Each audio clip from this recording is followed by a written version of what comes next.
In today's video, I wanted to walk you through how you can achieve a higher click-through rate in Google Ads. And before we do so, we're just going to briefly explain what click-through rate is and why it's important, and why you actually want to improve it in the first place. So basically, what your click-through rate is, it's a percentage that you're given based on the amount of people that click on your ad per 100 views that it gets. So let's just say, for example, if you have a 10% click-through rate, which would be considered very good, you have 10 clicks for every 100 impressions or views that your ads get, indicating that, your ads are, deemed relevant to what the customer is searching and that they resonate with the ad copy that they see. And the reason why we want to improve our click-through rate in the first place is because click-through rate is the most important aspect in determining your quality score that Google gives you for each of your keywords. And if you can get a high quality score, you're going to get a cheaper cost per click, meaning that you're saving a lot of money in the long run and you're basically getting more leads without having to spend any extra budget on ads. And if you're wondering as well, like what kind of click-through rate should I be aiming for my industry? Because every industry is different. So I'm going to leave the link to this blog post that I found here in the description as well. And basically, it's a resource that has like all of the average click-through rates, conversion rates, cost per clicks, and everything like that for all of the different industries in Google Ads. So we're going to look at some of these average click-through rates right now, for I think it was for the first half of 2024. And as you can see here in this column, this is all of the average click-through rates for search ads. We'll ignore the Google Display Network because we never really want to run ads on that anyway in the first place. But for example, here, consumer services. So this is, anything related to, any services. So for example, home services. And this is like one of the most like, main industries that we're running ads for. And we notice that the average click-through rate is only 2.41%. And, if you're ever wondering why my click-through rate is only, for example, 3 or 4%, it might seem really low, but when you look at the actual average, then it's not actually as low as you may think. But you'd still want to aim to get higher than the average in all cases. But this is just an indication as to like, what the average is throughout, all the advertisers that are running ads. And on average across like all the different industries here, you can see that, we're looking at on average anywhere from about 2% to about 6% as your average click-through rate. But we always just want to keep trying to increase this click-through rate as much as possible. And the reason that that Google gives us a higher quality score and a lower cost per click for having a higher click-through rate is that if they know that our ad is going to resonate more than our competitors' ad with the potential customers, Google is going to be much more incentivized to show our ad above theirs, even if we don't have the same daily budget and we're not even bidding as high as those competitors. Because as we know, Google only gets paid on a pay-per-click system. So Google only gets paid each time somebody clicks on the ad. And if Google's AI thinks that our ad is, more likely to be clicked on, then, they have every reason to show our ad above theirs, which is why, we want to achieve the highest click-through rate possible so that we achieve those higher rankings without even, having to bid much more to get that spot. And before I show you, some examples of ads that have achieved high click-through rates and how to do so, just one useful technique to be aware of, just in case you're not already, that if you're running a regular search campaign, the key to really, getting this high click-through rate is having highly relevant ads. So meaning that the keywords in your ads are really lined up with the ad copy that they see. And what we like to do for like the headline one for any new like responsive search ad in this case is to use a tool called dynamic keyword insertion. And to do so, when you go to your headline here, you just paste in this squiggly bracket here, this bracket, and then you just choose keyword insertion. And now basically you want to also include a default text here, which is the core of this ad group. So let's say if, for example, you own a roofing company and you're looking to run an ad group for roof repair, you'd put in the default text here for roof repair.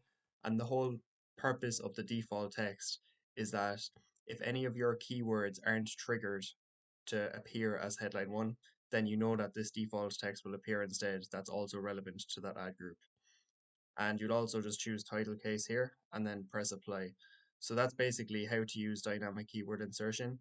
And what it is is that you have like a list of keywords in your ad group. And if somebody searches one of those keywords that are already in your ad group, then that keyword will appear as the headline one when that ad appears. So imagine if somebody searches for like roof repair contractors, and that's one of the keywords in that ad group, then roof repair contractors is what's going to appear straight away on Google as a headline one. And that ad is highly likely to get the click because it just matches up exactly with what the person searched for. And relevancy is really key here to achieving a high click through rate. If somebody feels like they're in the right place when they go to search and see one of your ads, and they are like, yes, this is exactly what I'm looking for, then you're more likely to get the click over any of your competitors. And now, just to show you a real life example of, actually achieving a high click through rate, we have an ad group here for that's specific to gutter repair as a service inside a roofing campaign. And you can see here that with for the three ads that we have in this ad group, that they all have, a 12% or even almost a 14% click-through rate, which we'd consider really good, as in, we'd consider anything if we were able to achieve, a 10% click-through rate or above, you're already, massively out competing most of your competitors. And I think that's a great target to aim for in the beginning. And the first thing you want to be looking at are the keywords of this ad group, because you need to be targeting the right keywords to align correctly with your ads to achieve the highest click-through rate possible in the first place. And for example, in the gutter repair ad group here, once you have, it doesn't matter how long the list of keywords are, once they're all highly relevant to gutter repair, and then your ad copy itself mentions gutter repair, then it is worth targeting those keywords. And what you can do as well over a period of time is going through the data for each of the keywords inside your campaign, and you'll see that some keywords are performing much better than others and have, a higher click-through rate than others. So for example, gutter repairs here has a click-through rate of almost 15%, and gutter repair here has a click-through rate of nearly 14%. And these are obviously good keywords to target, because we can tell that they're resonating with the target audience with the high click-through rate in this case. And it's not obviously not only about the click-through rate itself. If we had a really good click-through rate but our conversion rate was terrible and we weren't getting any leads, we'd still consider pausing that keyword, because it's not all about clicks. Obviously, if we obviously want to get leads as well, but we can see that these keywords also have a conversion rate of 20%. So we know that these keywords are worth keeping in this case. So it's not only about optimizing your ad copy. You can go through your full list of keywords, and if you can see that some of your keywords have loads of impressions but absolutely no clicks, and no a bad conversion rate as well, then it's worth pausing the keywords that aren't performing great. Because if you have a keyword that's just getting loads of impressions, no clicks, then that's going to contribute to a much lower click-through rate overall. Whereas if you only just focus on the keywords that are getting the good click-through rates, then you can practically like double your overall click-through rate, your average click-through rate per day, just by doing that alone. And these ads are from a call only campaign as well, so with just two headlines and two descriptions. So we have to make it really clear, that the customer feels like they're in the right place with these headlines and descriptions.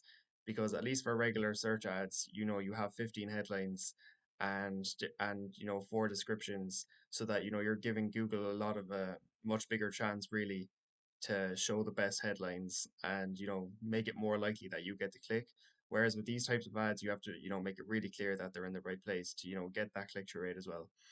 So keyword focus really is key in your headline, so identifying the problem.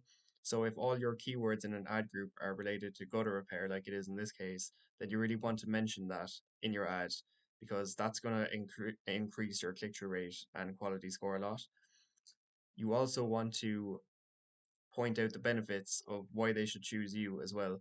So firstly, identifying the problem, which is, you use keyword focus to do that, and then giving reasons to buy. So for example, saying that you're local, um, that it's fully tailored service, satisfaction guarantee, family owned and operated. All these benefits, completely vary on the industry, but some of these can be used in most cases. Convenient and affordable, also I'm still mentioning keyword focus here, for 40 plus years.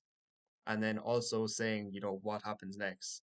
So call today for a free quote or schedule a free assessment, explaining at the end of the last description, kind of what can they expect next, letting them know like what's the next step it also helps get the click at the end. So it's really about identifying the problem, giving reasons to buy, and a clear call to action, just making it really clear what happens next.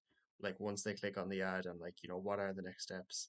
Something also that's, worth mentioning as well is that, just try to be as interesting, as you can as well. Like for example, in this case, we've asked questions in need of new gutters, or in this case, it might have been even more relevant if we asked like, in need of your gutters fixed or something like that. That's a bit more relevant to gutter repair as opposed to new gutters. But anything that you can think of to possibly like evoke curiosity and, make them want to see, what's on the other side of the ad, because your ad just looks different to everybody else's. And you don't want your ads to just be boring and look like everyone else's in the first place. So you can use tools like the Ads Transparency Center to see competitors' ads and see if they're running any decent ad copy. You'll notice that in a lot of cases as well that most of the ads you see like shouldn't even be copied, because a lot of them aren't even any bit detailed, or aren't really compelling enough to get the click in the first place. But it can be a good tool in some cases to, find good ideas to use.